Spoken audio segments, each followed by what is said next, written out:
अवतार घेतले. पण आता आपल्याला 28 युग माहीत आहेत. किती युग झाले देवाला अवतार घेऊन? आरतीमध्ये बोलतो आरतीमध्ये आहे ना, किती युग झाले देवाला? 28 नाही का युगे 28 विठोबाई उमा. मला सांगा 28 युगापुरता देव आहे का? नाही.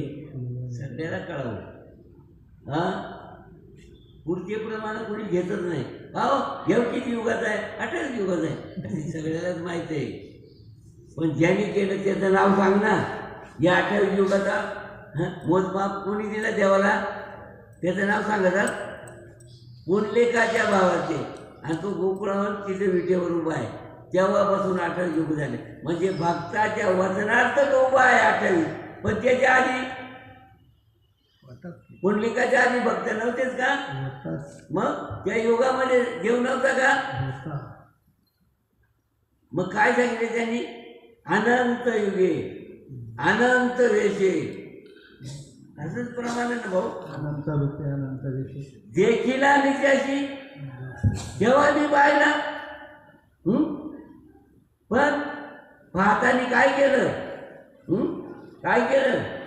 लक्षणं ओळखली म्हणे, लक्षणं समजली. अनंत युगे अनंत वेशे देखील आणि त्याची. अरे बाप रखमा देवीवरून खून बांधली कैसी. ती खून होती. त्या खुनाने मी ओळखलं. खून होती. काय ओळखण्याची काय खून आहे? आता तुम्हाला दिली तीच खून आहे, वेगळी नव्हती. कोणती खून आहे? कोणती खून आहे? कोणती खून आहे? आता साधूने ज्याला बोध केला त्यालाच माहिती आहे ती खून. आणि ती वाचायचीच आहे. खून बांधली कैसी अशी ती आवाज आहे.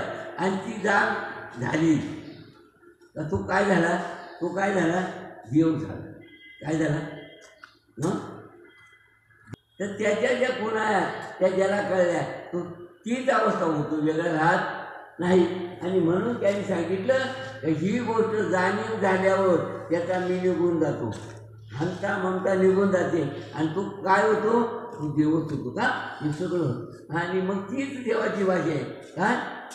सूर्य चालतो माझी सत्ता, वेद बोलतात माझी सत्ता, जगाचा प्राण आणतो माझी सत्ता. असा मी जगाला सांगितलं. कोण? देव. मग तो आपण वेगळा नाही असा भाव म्हणून. चला पुढे.